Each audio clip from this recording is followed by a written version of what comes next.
किसान भाइयों, आप सभी का स्वागत है। इस समय गन्ने में ऐसी कौन सी खाद दी जा सकती है जिससे गन्ने की अच्छी पैदावार हो सके। जिंक की डिफिशिएंसी बारिश के सीज़न में चाहे धान की फसल हो या गन्ने की हो दिखाई पड़ती है।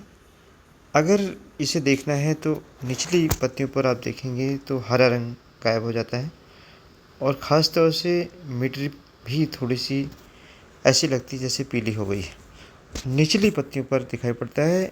इसके विपरीत कैल्शियम, आयरन, मैग्नीशियम की डिफिशिएंसी हमेशा ऊपर की पत्तियों पर, लेकिन ये निचली पत्तियों पर इसकी डिफिशिएंसी दिखाई पड़ती है।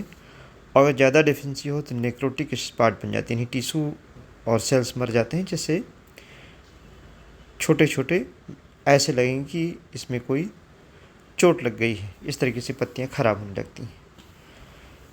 जो जिंक है ये पार्ट है ऑक्सिन का, जिससे एपिकल बड यानी जो सबसे ऊपर का गन्ने की गोफ है उसकी बढ़वार और उसके निर्माण के लिए ऑक्सिन एक हार्मोन है जो आवश्यक होता है। उस हार्मोन के निर्माण के लिए जिंक उसका एक कंपोनेंट है।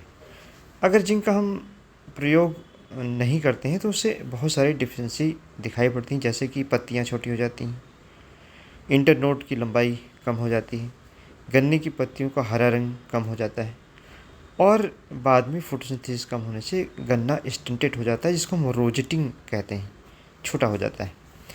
लेकिन किसान भाइयों, जिंक की डिफिशिएंसी बारिश में ज़्यादा इसलिए दिखाई पड़ती है क्योंकि लीफ हमारी ख़राब हो जाती हैं और जिंक अगर हम नई लीफ की ग्रोथ आ जाए जिंक डालने से तो उससे ये फ़ायदा होता है, चूँकि एपिकल बड ग्रोथ के लिए जिंक आवश्यक है ऑक्सिन हार्मोन के लिए। तो अगर जिंक हम डाल देते हैं तो ग्रोथ हमारी स्टार्ट हो जाती है। अगर कोई डिफिशिएंसी आपके खेत में इसके अलावा भी रही, जैसे रूट बोरर लगा रहा है या और कोई बीमारी लगी रही है, तो उसमें एपिकल ग्रोथ गन्ने में की जानी आवश्यक है और जो नॉर्मल क्रॉप है उसमें भी।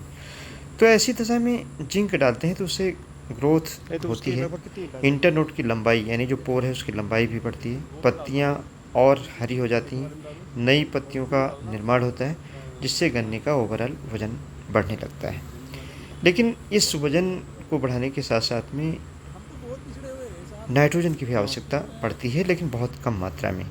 तो जिंक में नाइट्रोजन भी मिला लें यानी यूरिया मिला लें। जो डोज है 1 लीटर में 0.5 ग्राम, यानी मोटे तौर पे आप मान सकते हैं कि 100 लीटर पानी में 500 ग्राम।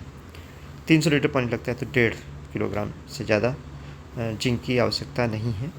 और 1 ग्राम पर लीटर यूरिया, 1 ग्राम का मतलब ये हो गया कि अगर आधा किलो जिंक डालनी है 100 लीटर पानी में तो 1 किलोग्राम उसमें यूरिया भी मिलाई जानी है। यानी जो ओवरऑल ग्रोथ के लिए घोल बनेगा वो 1.5% का होगा, यूरिया और जिंक दोनों मिला करके। अगर इसका आप स्प्रे कर देते हैं तो पत्तियाँ हरी हो जाएंगी, लंबाई गन्ने की बढ़ेगी, ख़ासतौर से ऐसी वैरायटी जिनकी ज़्यादा लंबाई नहीं बढ़ती, जैसे 14201 भी है, और रैटून जो क्रॉप है पौधे की जिसकी लेट आपने प्लांटिंग की है उसमें कर सकते हैं। ये यहाँ पर हमने 118 गन्ने को दिखाया है और इस गन्ने में जिंक का स्प्रे हुआ है। शुरुआत में जिंक डाली गई थी, इसके बावजूद दोबारा भी स्प्रे किया गया है, जिससे आप देख रहे हो गन्ने की पत्तियाँ काफ़ी हरी हैं और डिफिशिएंसी कोई नहीं दिखाई पड़ती है।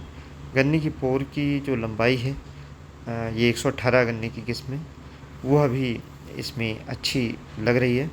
और साथ ही में पत्तियों की चौड़ाई और उनकी लंबाई, अगर जिंक की डिफिशिएंसी होती है तो पत्तियों की चौड़ाई भी कम हो जाती है और लंबाई भी कम हो जाती है, जिससे ओवरऑल जो फोटोसिंथेसिस है, भोजन बनाने की जो प्रक्रिया है गन्ने के पौधे की या किसी अन्य पौधे की, वह प्रभावित हो जाती है पत्तियों की छोटी लंबाई और चौड़ाई होने के कारण। टोटल लीफ एरिया इंडेक्स अगर साइंटिफिक भाषा में कहते हैं वो कम हो जाता है।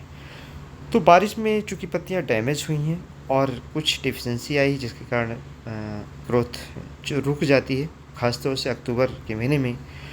और एक ख़ास बात और भी है कि अगर जिंक हम डालते हैं तो ठंडक में भी ग्रोथ गन्ने की होती रहती है। धन्यवाद। जय हिंद, जय भारत।